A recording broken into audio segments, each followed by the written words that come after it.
안녕하세요. 기록하는 여자 최영숙입니다. 오늘은 무소유를 실천하셨던 법정 스님 다비식을 소개 기록하겠습니다.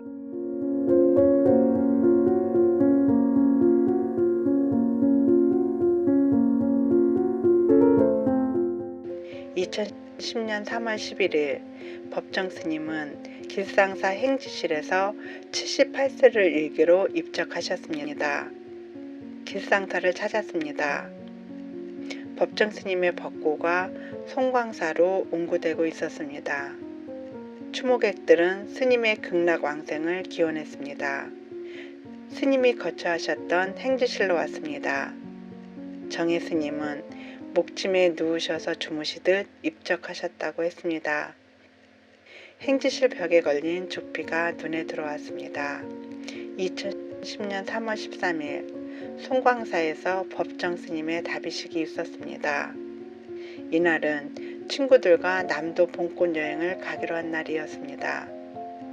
함께 못한다고 연락했습니다.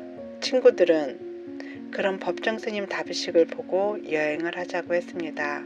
불교, 천주교, 개신교 등 종교가 모두 달랐는데 친구들이 고마웠습니다. 스님의 법고는 송광사 문수전에 모셔졌습니다. 13일 오전 10시 법정 스님의 법고가 스님들에 의해 다비식장을 향해서 길을 나섰습니다. 스님의 마지막 길은 대나무 평상 위에 홍가삼은 덮은 채였습니다. 무소유의 삶처럼 가볍게 세상을 벗어나고 있었습니다. 스님의 법고가 다비식장에 도착했습니다. 추모객들의 나무 아미탑을 염송소리가 산속에 울려 퍼졌습니다. 스님, 불 들어갑니다. 어서 나오세요. 라는 소리와 함께 장작에 불이 붙여졌습니다. 길상사 주지 덕현 스님이 화중생년이라고 외쳤습니다. 거친 불길 속에 법정 스님의 법고는 자연으로 돌아가고 있었습니다. 추모객들은 각기 다른 방식으로 극락왕생을 기원하는 염송을 드렸습니다. 법정 스님의 청빈했던 삶과 스님을 추모하는 사람들의 마음을 불이람에서도 엿볼 수 있었습니다. 종파를 초월해서 많은 분들이 와서 존경의 예를 표했습니다. 스님이 머물렀던 불이람의 살림은 정갈하고 소박했습니다.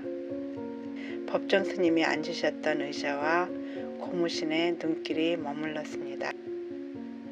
2월 14일 새벽 송광사의 다비식장을 찾았습니다. 어제의 불길은 모두 사라지고 재만 남았습니다.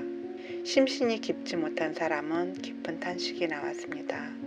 법정 스님은 고요한 세계로 들어섰습니다. 강릉에서 온 자해안 씨는 올라올 때는 슬펐는데 내려갈 때는 너무나 마음이 편안하다고 했습니다. 스님의 삶이 맑고 향기로웠기에 그분의 향기가 깊은 위로를 주는 것이라는 생각이 들었습니다. 불이람에 걸려있던 살얼이 살얼이랐다. 청산의 살얼이랐다. 머위랑 다래랑 먹고 청산의 살얼이랐다는 고려 소교 청산 별곡이 윗가를 맴돌았습니다. 종파를 초월해 존경을 받았던 법정 스님의 저서로는 무소유, 서 있는 사람들, 버리고 떠나기, 산에는 꽃이 피네 등은 힘들고 지쳤을 때 위안을 주고 얼마나 많은 욕심을 가지고 살고 있는가를 깨우치게 했습니다. 스님이 다비식을 보고 내려오면서 깊이 인사를 드렸습니다. 법정 스님의 다비식에 함께한 사람들이 편안하다고 느꼈던 게 어떤 의미인지 알 수 있었습니다. 대나무 숲이 고요했습니다. 당신의 그림자는 어디에도 없고 어디에도 있었습니다.